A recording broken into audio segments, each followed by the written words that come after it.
अच्छा बेटा, तो सेकेंड ईयर केमिस्ट्री का ये मॉडल पेपर है 2026 का, इसको यहाँ पर हम सॉल्व कर रहे हैं। इसके पहले 17 MCQs हैं, जैसे कि होता है पैटर्न वाइज, ये 17 MCQs का है।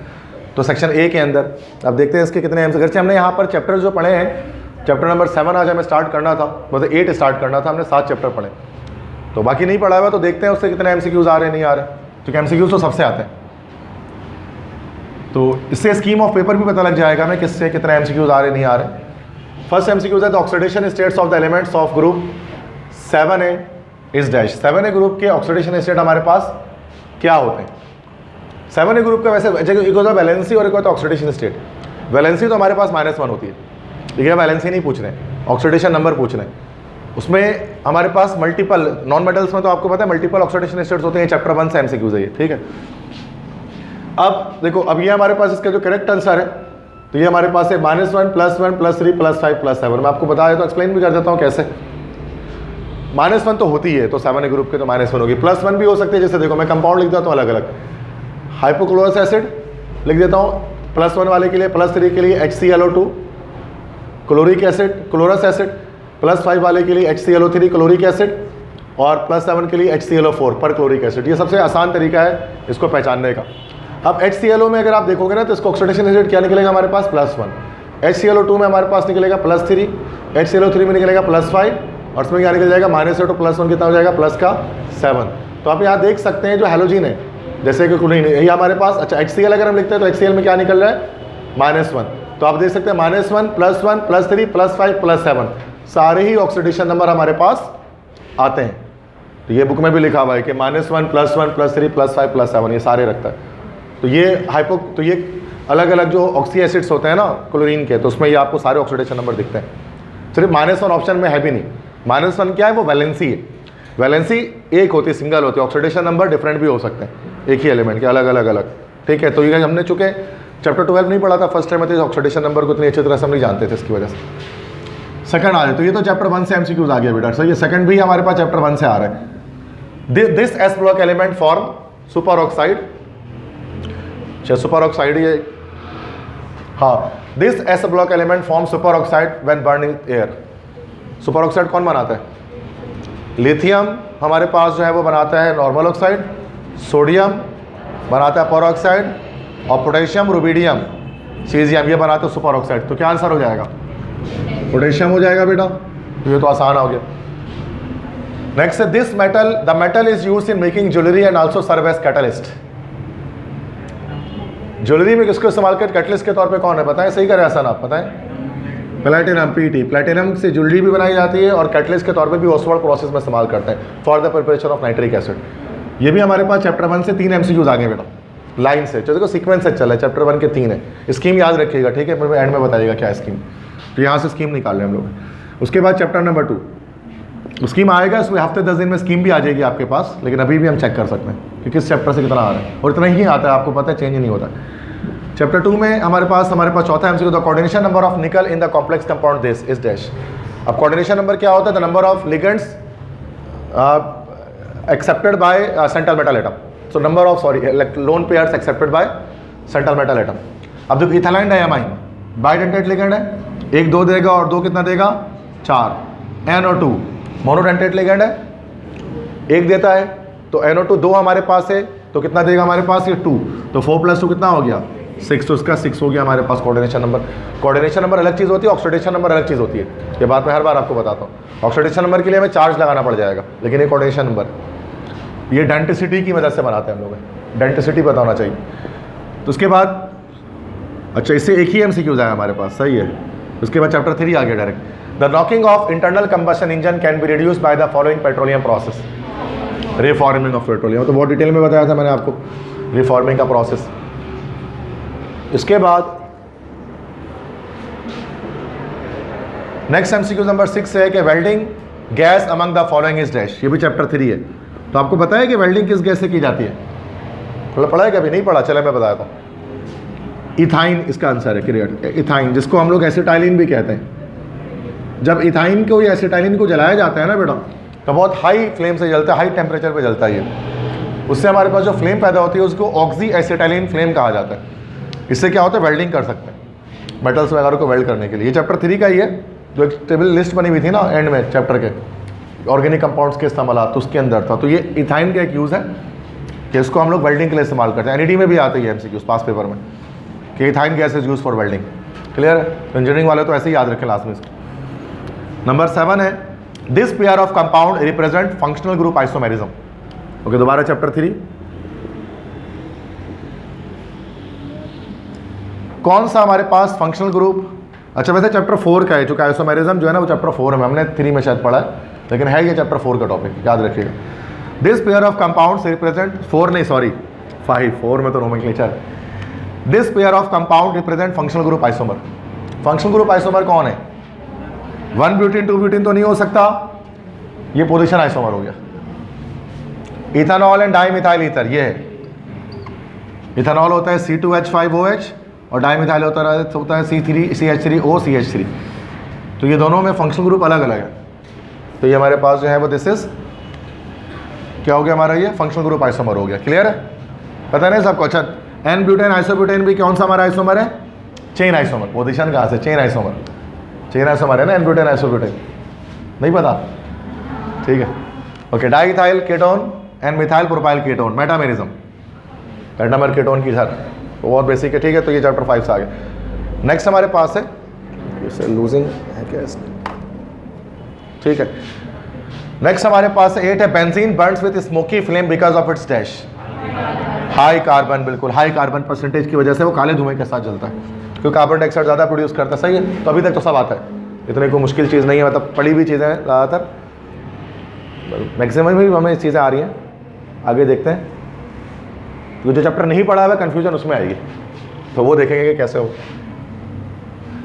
नेक्स्ट है बेटा 9th है SN2 reaction occurs most easily in the substrate molecule, this substrate molecule. SN2 ज़्यादा सबसे आराम से किसमें हो सकता है हमारे पास?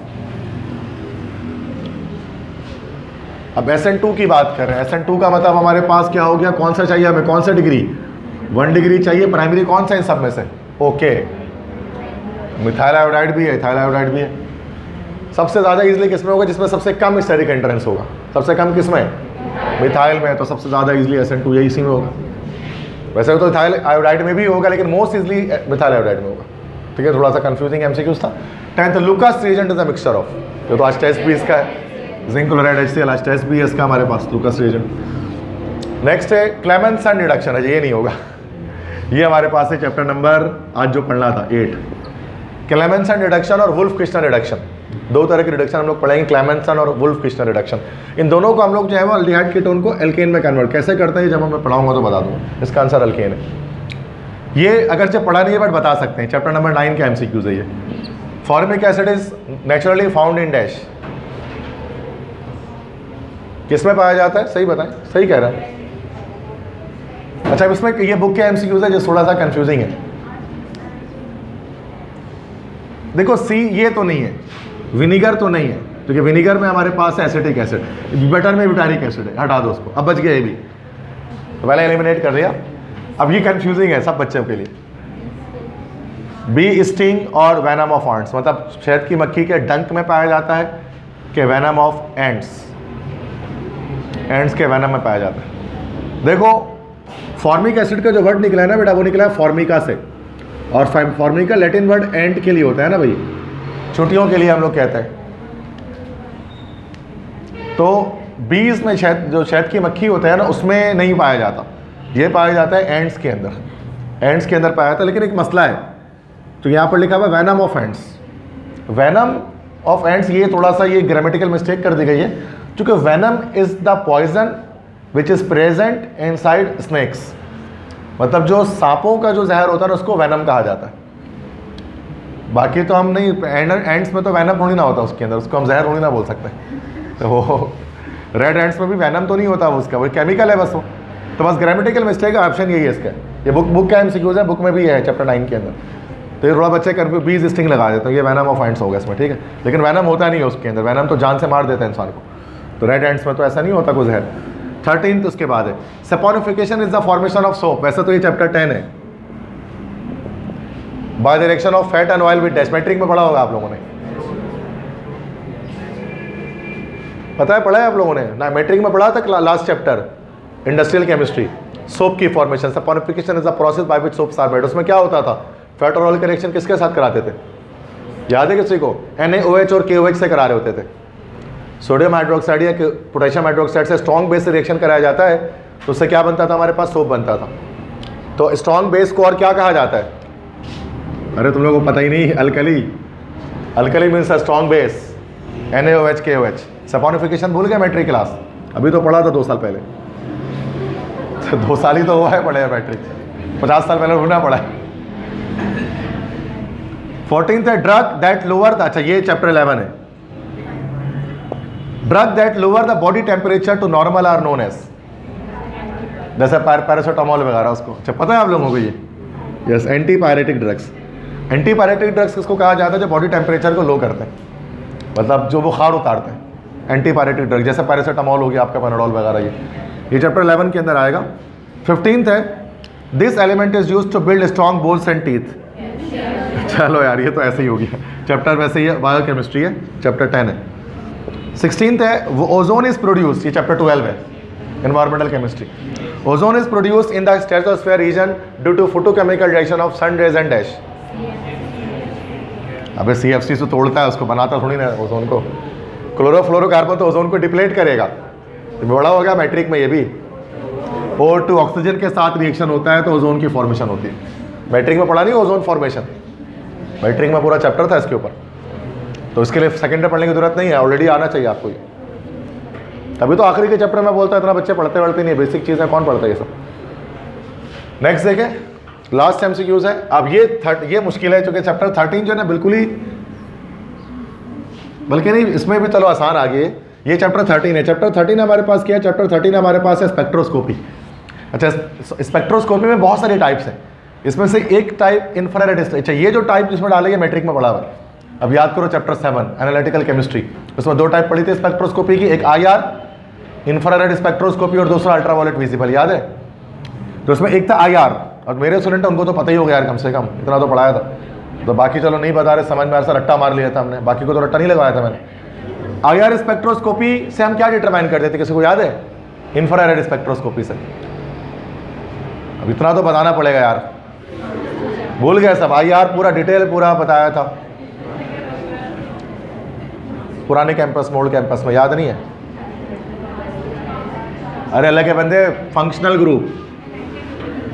ग्रुप ऑफ ऑर्गेनिक कंपाउंड को डिटरमाइन करने के लिए इस्तेमाल करते थे IR इंफ्रारेड स्पेक्ट्रोस्कोपी। वैसे पढ़ लेंगे दोबारा हम इसको, लेकिन ये थोड़ा सा क्या है, पढ़ने की जरूरत नहीं पड़ती अगर आपको याद होता तो। ऐसे ही MCQs निकल जाता हमारे, क्योंकि MCQs तो करना ही करना है, आप कुछ भी कर लो, उसको आप छोड़ नहीं सकते, इसमें कोई चॉइस थोड़ी ना। अभी पढ़ा नहीं है इसलिए नहीं बता पा रहे, सिंपल सी बात, पढ़ लेंगे तो बता देंगे। मैट्रिक की चीज़ें ये सारी जो दोबारा से रिपीट हुई हैं। चलो आगे बढ़ते हैं। इसके बाद सेक्शन B हमारे पास है। अभी देखो इसको कंप्लीट हम यहाँ पर सॉल्व तो नहीं करेंगे, सिर्फ देखेंगे इसको, ठीक है। अब बेटा सेक्शन B में हमारे पास क्वेश्चंस हैं।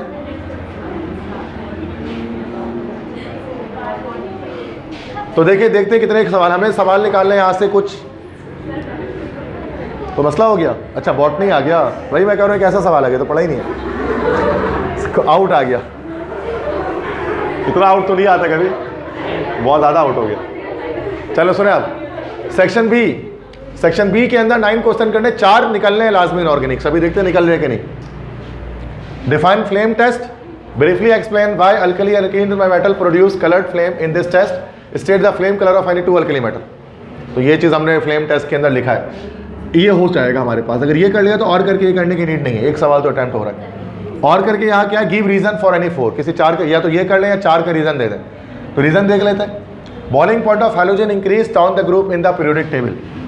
हैलोजेंस का बॉइलिंग पॉइंट बढ़ता है क्यों, डाउन द ग्रुप, चूंकि लंडन डिस्पर्जन फोर्सेज स्ट्रॉन्ग होनी शुरू हो जाती है। इंट्रामोलिकुलर फोर्स स्ट्रॉन्ग होने की वजह से बॉइलिंग पॉइंट बढ़ जाता है, इसलिए fluorine to iodine boiling point बढ़ता है। कर सकते थे, ये लिखा हुआ भी आपने बड़ी इसकी।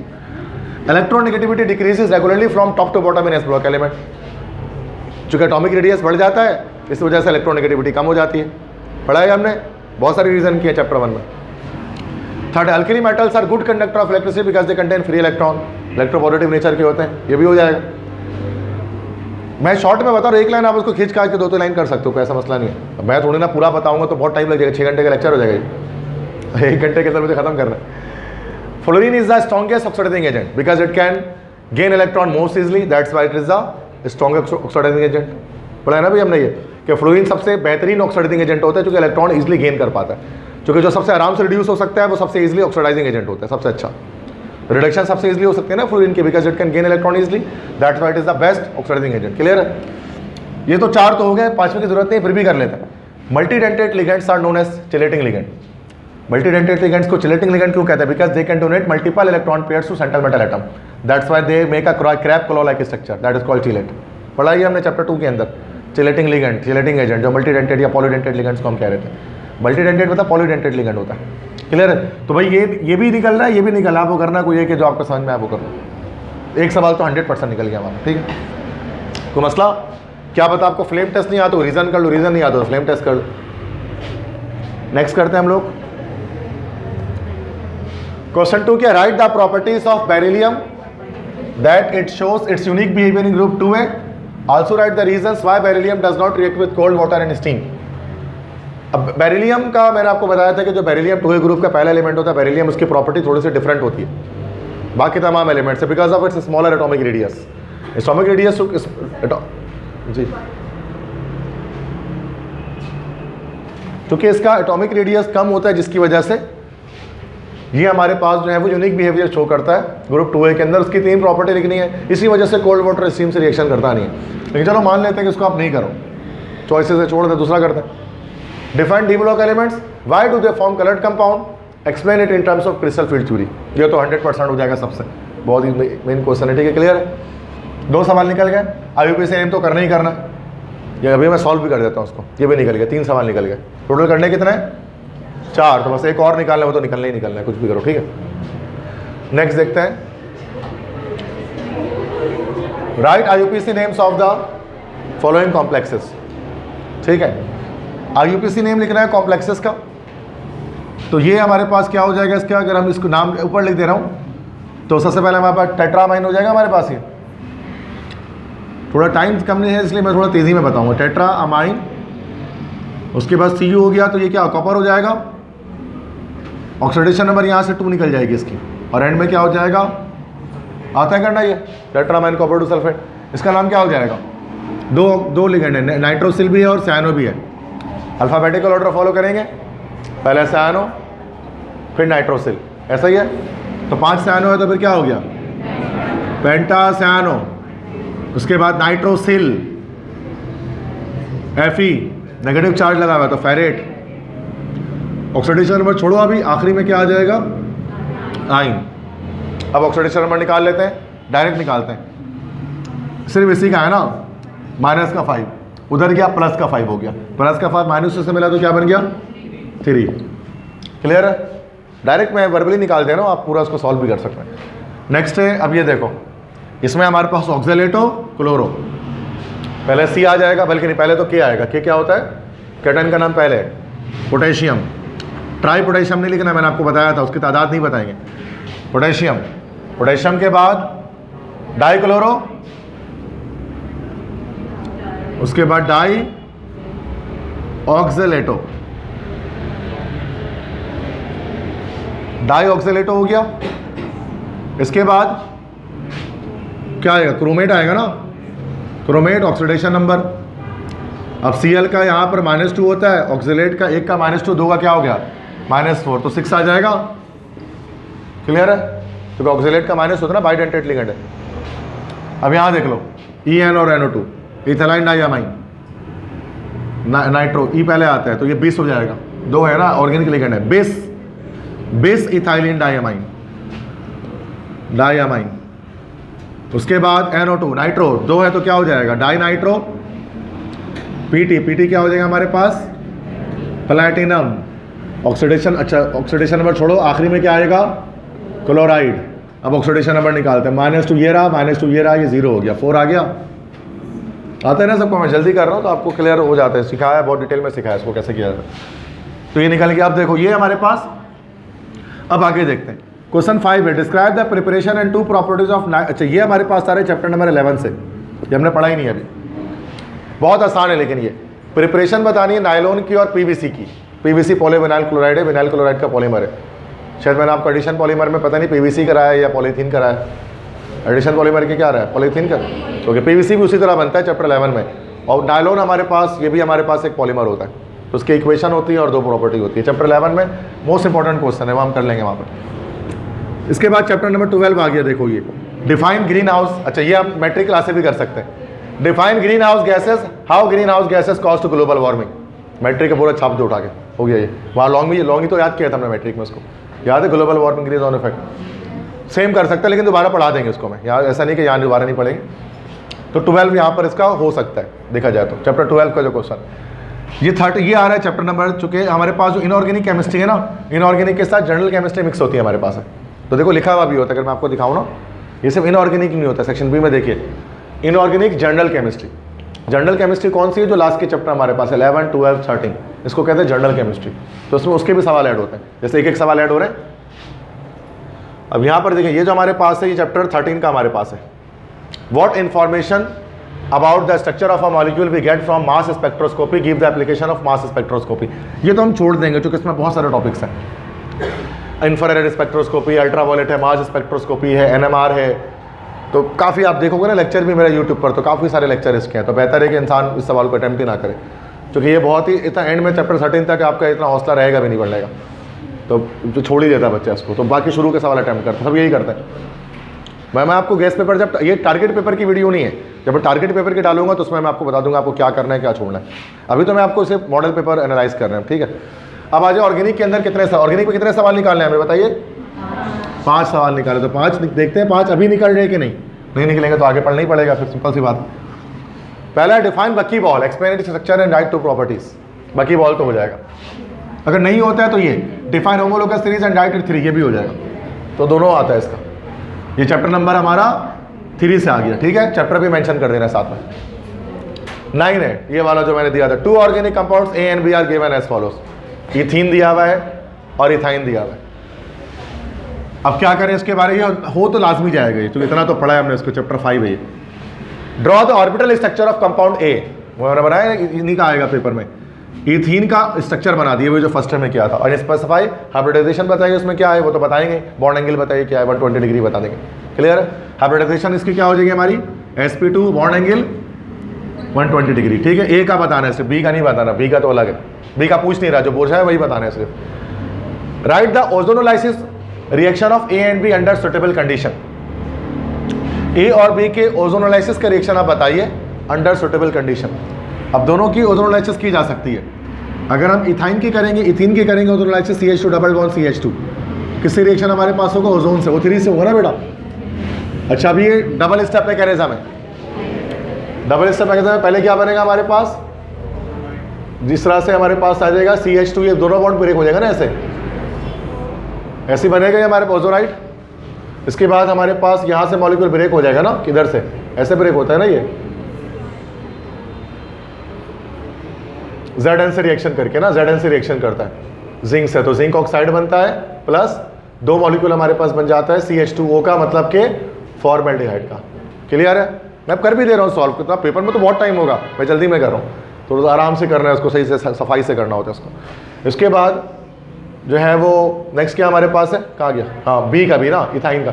अब इथाइन में क्या होता है, सिर्फ मैंने आपको बताया था, इथाइन में फ़र्क ये होता है कि जब इसकी ओजोनोलाइसिस की जाएगी तो ये एक बॉन्ड रह जाएगा, तो CH2 ऐसे बनेगा ना भाई, ऑक्सीजन फिर ये ऑक्सीजन ऐसे बनेगा, फिर इसका भी जिंक से रिएक्शन कराया जाएगा, तो क्या होगा हमारे पास यहाँ पर, बस ये वाला बॉन्ड ब्रेक हो जाता है ना, चलिए सॉरी, जिंक से रिएक्शन होगा, ये वाला बॉन्ड ब्रेक हो जाएगा, सॉरी, जिंक ऑक्साइड बनेगा प्लस CH, उसके बाद CH double bond O double bond O, ऐसे ही बनेगा ना भैया, इसको हम कहते थे ग्लाइओक्सल बन जाएगा। क्लियर, ये दोनों पड़ा हुआ रिएक्शन है, आराम से हो सकता है, ठीक है। मैंने बोला था ओजोनोलाइसिस इंपॉर्टेंट है, इथीन का भी इथाइन का भी। आप ये मॉडल पेपर में अगर मान लो नहीं आ रहा सर ये नहीं करना, तो और भी डाल दिया इसमें, इतनी चॉइस दे दी अल्लाह की, इतनी चाहिए भी नहीं थी। गिव द इक्वेशन, तो मतलब पेपर आसान रहता है, इतना परेशान। मैं जिस तरह टेस्ट लेता हूँ ये सब करता हूँ, मैं तो बहुत डिफिकल्ट कर देता हूँ कि सब करो जो आया हो। पेपर में ऐसा थोड़ी ना होता है यार, बहुत चॉइसेस होती हैं। थोड़ा मुश्किल क्लासरूम में परफॉर्म कर लोगे तो बोर्ड एग्जाम में तो ऐसे ही कर लोगे अच्छा perform. Next, give the equation and right the names of final product in the following. अच्छा देखो, नेम बताना है फाइनल प्रोडक्ट के, और लाजमी नेम बताना पड़ेगा, नहीं तो फिर नंबर नहीं मिलेगा। Ethyne is treated with hydrogen bromide, ethyne को हाइड्रोजन ब्रोमाइड के साथ ट्रीट कर दो। तो कैसे ट्रीट हो जाएगा? अगर पहला इक्वेशन हम देखेंगे, ये हमारे पास इथाइन है, HBr से रिएक्शन करेंगे। अच्छा, पहले क्या होगा, CH डबल बॉन्ड CH, एक तरफ BH आ जाएगा, एक तरफ Br आ जाएगा। अभी रिएक्शन आगे भी बढ़ेगा, खत्म नहीं होगा यहाँ पर। ये मार्कोनिकोव रूल याद है? अब यहाँ पर क्या होगा, CH डबल बॉन्ड CH मैंने बताया था उस वक्त तक चलता रहेगा जब तक कि सारा पाइप टूट ना जाए। तो यहाँ पर प्लस किससे रिएक्शन होगा, दोबारा HBr से, दोबारा HBr से होगा तो CH हो गया यहाँ पर। अब Br कहाँ, इधर पे H हमारे पास रहेगा और एक और H आ जाएगा और यहाँ पर Br इधर पर और दूसरा Br भी यहाँ पर आ जाएगा।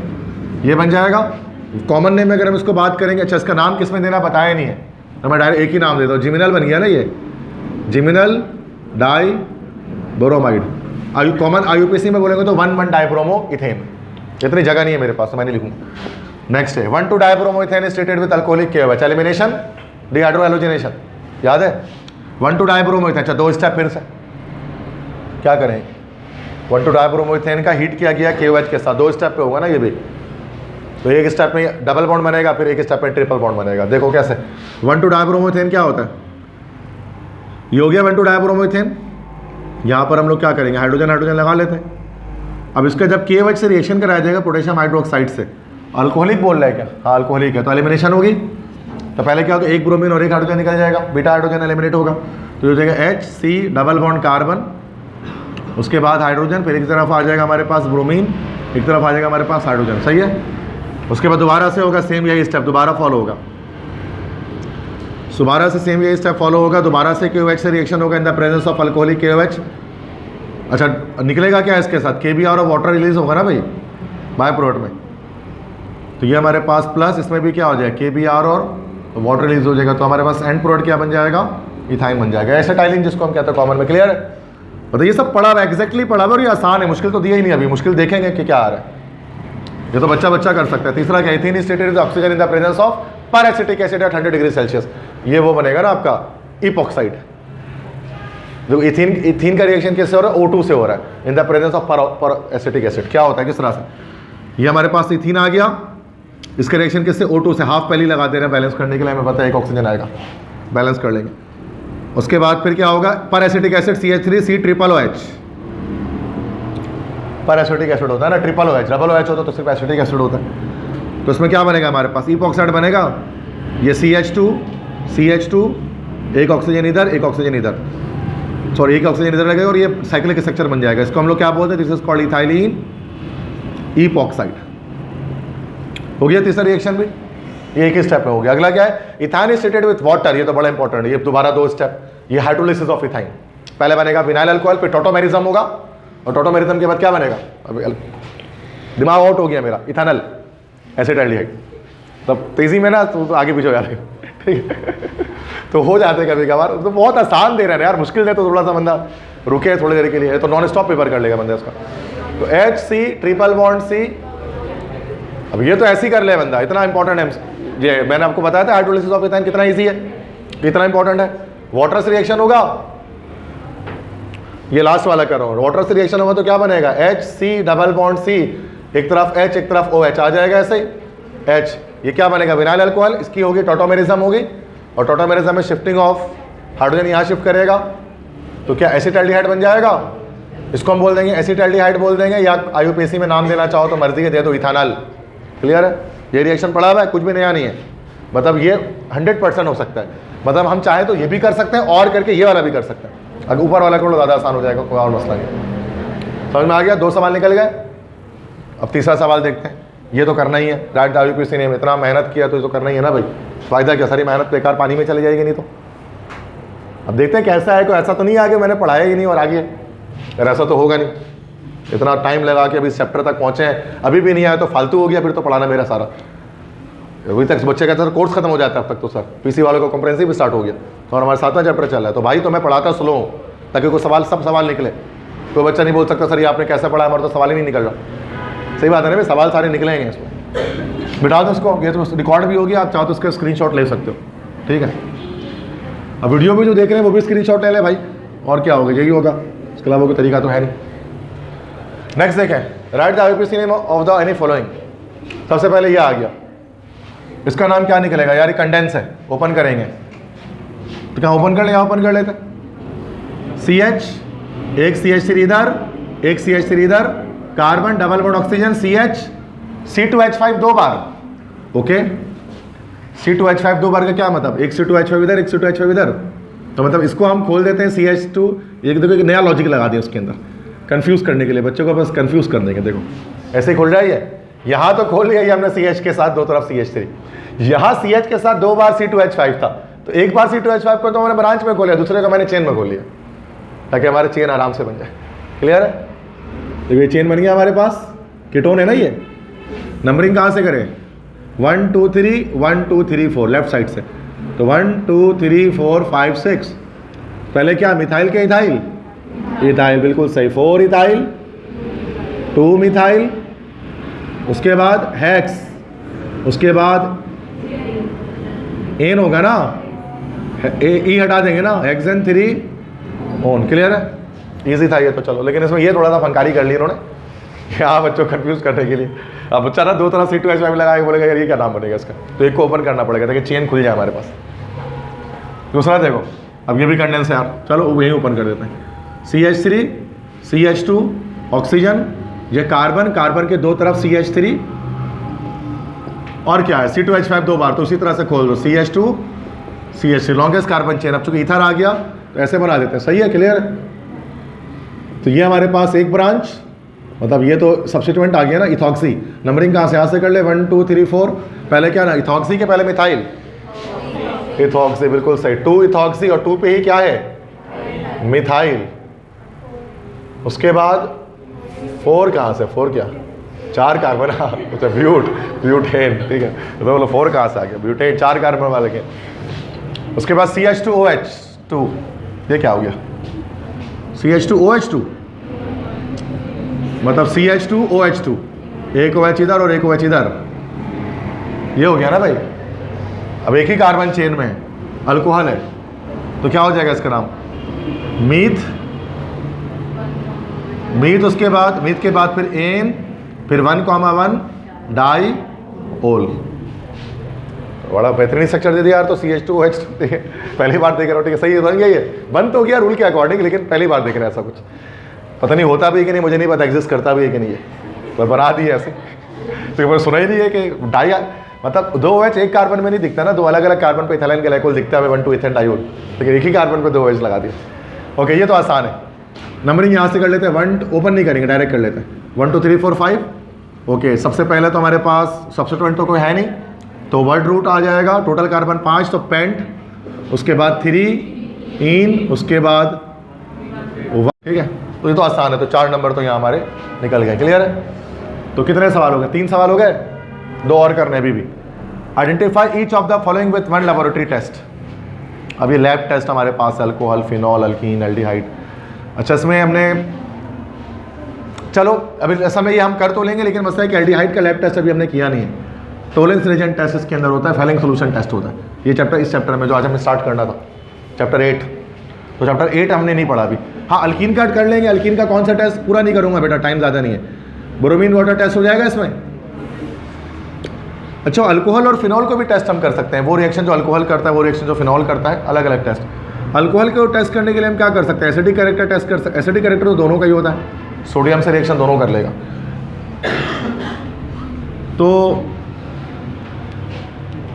अल्कोहल के साथ हमको ऐसा रिएक्शन कराते हैं जो फिनॉल नहीं कर पाता। तो ये चैप्टर तो हमारा क्लोज हो गया है। अल्कोहल का रिएक्शन असल में हम एस्टरिफिकेशन कर लेते हैं। एस्टर की जो फॉर्मेशन होती है ना, अल्कोहल का रिएक्शन जो है वो कार्बोक्सिलिक एसिड से होता है, एस्टर और वाटर बनता है।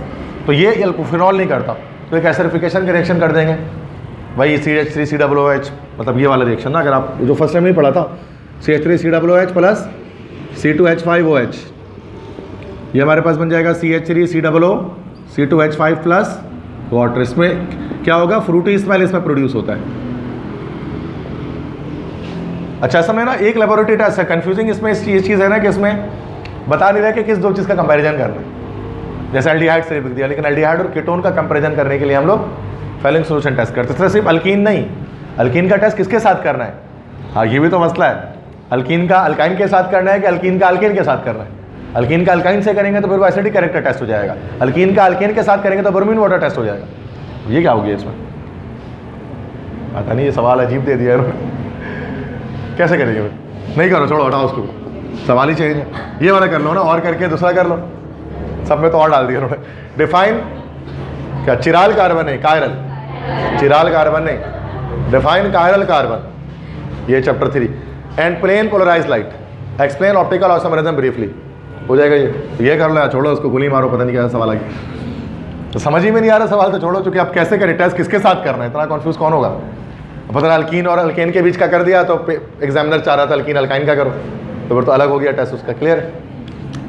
12 है, कितने सवाल निकल गए? 4 निकल गए, 3 निकले, कितने निकले? 4 निकले, 4 निकल गए। अगला, define organometallic compound, organometallic compound, Grignard reagent, give 2 examples of organometallic compound, 2 example. अच्छा, 2 एग्जाम्पल ऑर्गेनोमेटेलिक कंपाउंड का, तो 2 ग्रिग्नार्ड रिएजेंट ही डाल दो, methyl magnesium bromide, ethyl magnesium bromide, हो गया 2 example. Right the equation of methyl magnesium iodide with this and this, direct बता रहा हूँ, ये एसिटाल्डिहाइड है, इससे हमारे पास कौन सा बन जाएगा अल्कोहल? 1 डिग्री का 2 डिग्री, 2 डिग्री अल्कोहल बन जाएगा, और CO2 से क्या बन जाएगा? पूरा रिएक्शन तो नहीं करूँ ना यार, पूरा रिएक्शन तो नहीं करूँ, लिखा हुआ आपने, बस समझ में आ रहा है, हो जाएगा ये सवाल, हो गया पूरा सवाल। अब नीचे ज़रूरत नहीं है, फिर भी देख लेते हैं, क्योंकि पेपर तो निकल गया आप, अगर से चैप्टर छोड़े में भी हमने, चैप्टर 8 पूरा नहीं पढ़ा, 9 पूरा नहीं पढ़ा, फिर भी हो गया। Why are amines basic in nature, तो ये तो अमाइन, बेसिसिटी ऑफ अमाइन की हेडिंग डाल दो उसके अंदर, ठीक है। How can we prepare ethyl amine from the following compound, ethyl amine कैसे बनाएंगे? इथाइल आयोडाइड से, मिथाइल साइनाइड से और इथानमाइड से, तीनों से बनाया हुआ। इथाइल आयोडाइड से बनाया है ना भाई, इथाइल अमाइन बनाया, इथाइल आयोडाइड का रिएक्शन किससे करा दो? अमोनिया से करा दो, तो बन जाएगा हमारे पास अमोनिया के जरिए इथाइल अमाइन बन जाएगा। इथाइल साइनाइड से कैसे कराएंगे? इसकी रिडक्शन कर देंगे, साइनाइड्स की रिडक्शन कैसे करते हैं? नेसेंट हाइड्रोजन से रिएक्शन हो जाएगा। इथानमाइड की भी क्या कर देंगे? इसकी भी रिडक्शन कर देंगे ना, नहीं उसका रिडक्शन नहीं है, बल्कि इसके साथ एसिड हैलाइड का रिएक्शन करा रहे हैं ना। 3 प्रिपरेशन है, चेक कर लो ना आप अमाइन के अंदर बनाया हुआ है क्या? इथाइल चैप्टर 6 उसमें जाओ ना आप, चैप्टर नंबर 6 के अंदर जाओ, चैप्टर 6 में जाओ, लास्ट में जाओ, एकदम आखिरी में जाओ। प्रिपरेशन ऑफ अमाइन देखो, क्या इथाइल आयोडाइड से बनाया हुआ है? RX से बनाया है अमाइन को, क्या मिथाइल आयोडाइड से बनाया होगा? बात तो वही है, हो गया।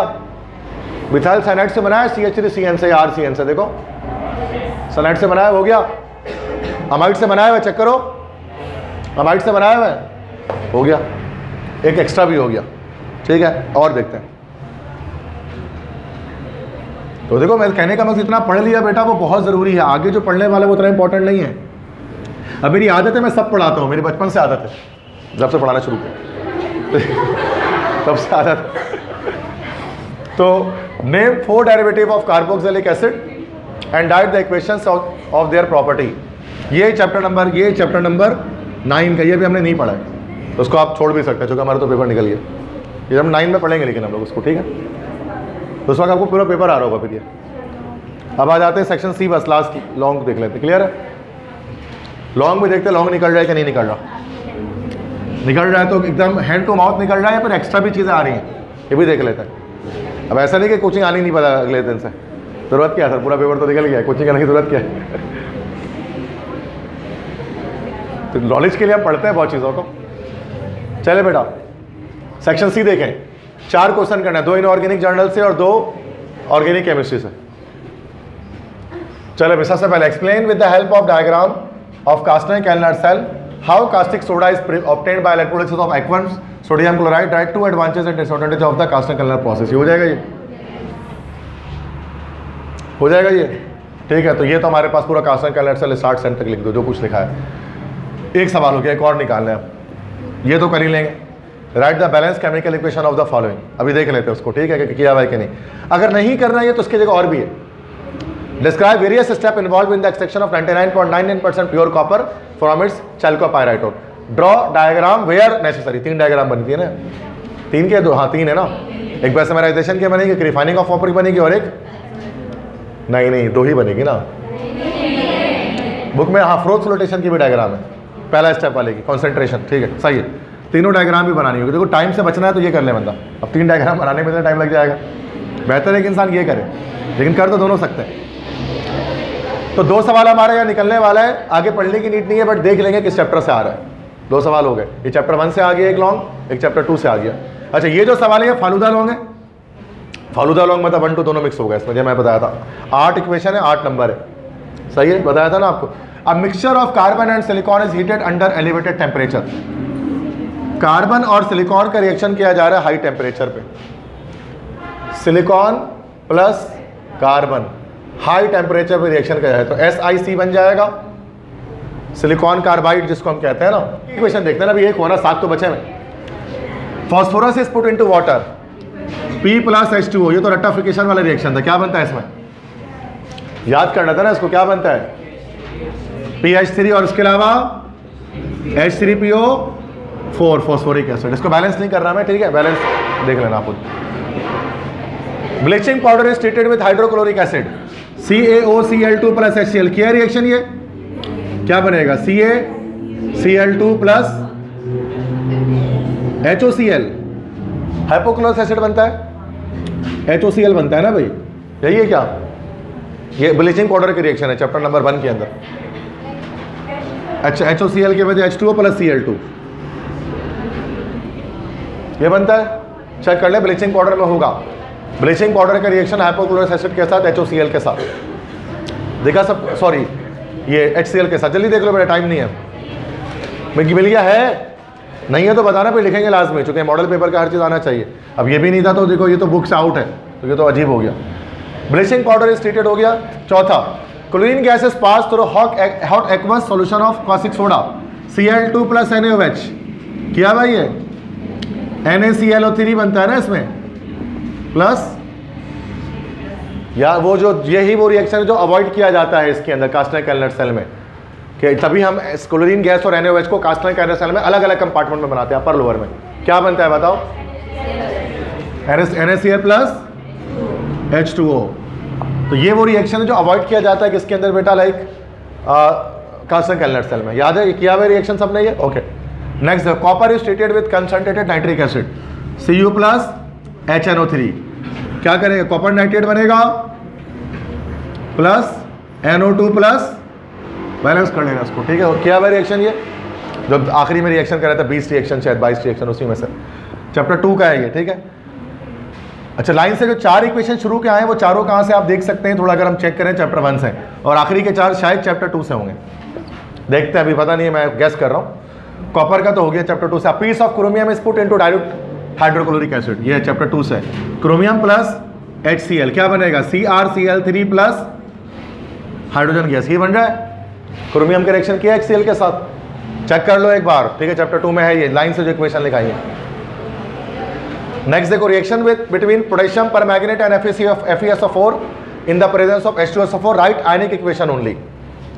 तो ये क्या हो जाएगा किस तरह से, KMnO4 का रिएक्शन है किसके साथ, Fe, अच्छा आयनिक इक्वेशन लिखनी है बेटा, तो MnO4 की जगह पर क्या आ जाएगा, सिर्फ MnO4 माइनस और फेरस है Fe+2 in the presence of, अच्छा सल्फ्यूरिक एसिड के सिर्फ क्या आ जाएगा H+, तो आयनिक इक्वेशन लिखेंगे, बुक में आयनिक ही हमने लिखी थी।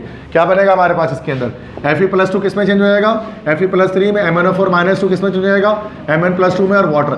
बाकी इसको बैलेंस करेंगे with the help of ion electron method, तो ये चार्जेस भी बैलेंस होंगे उसके अंदर। वो जो कास्मा ने पूछा था सवाल उसी के हवाले से, याद है ना, वो 5-5 लगाएंगे, अब तो रट्टा लग गया था उसी में कर करके उसको। नेक्स्ट है रिएक्शन बिटवीन पोटेशियम, दोबारा से देखो आयनिक इक्वेशन का सवाल है, potassium dichromate FeSO4 in the presence of sulphuric acid. अब डाइक्रोमेट से हमारे पास क्या आ जाएगा, K2Cr2O7 - प्लस FeSO4 में क्या आ जाएगा, Fe+2 और H+ आ जाएगा एसिड का, तो क्या बनेगा, Fe+2 ऑक्सीडाइज होकर Fe+3, Cr2O7 - 2 रिड्यूस होकर Cr+3 बन जाएगा, और साथ में वाटर, बाकी बैलेंस कर लेना इसको। तो बस पहले ही को छोड़ के बाकी सारा तो हमें आता ही है, वो पहले भी इसलिए नहीं आता कि बुक में ही नहीं है, तो नहीं भी आता तो आप ये कर लो, चलो ये सर हमें तो सर में दर्द होता है तो ये कर लो, रट्टा मार लो, मेटलर्जी ऑफ कॉपर, सब चल जाएगा, नंबर सबका आ जाएगा, कॉन्सेप्ट वाले का भी, रट्टू तोते का भी आ जाएगा, सबका आ जाएगा। हाँ तो यही सबसे मजेदार पेपर तो ऐसे ही होता है, दोनों बच्चे का काम निकल रहा है, रटने वाले का भी और कॉन्सेप्चुअल बच्चे का भी, ऐसा पेपर तो बेहतरीन पेपर कहलाता है।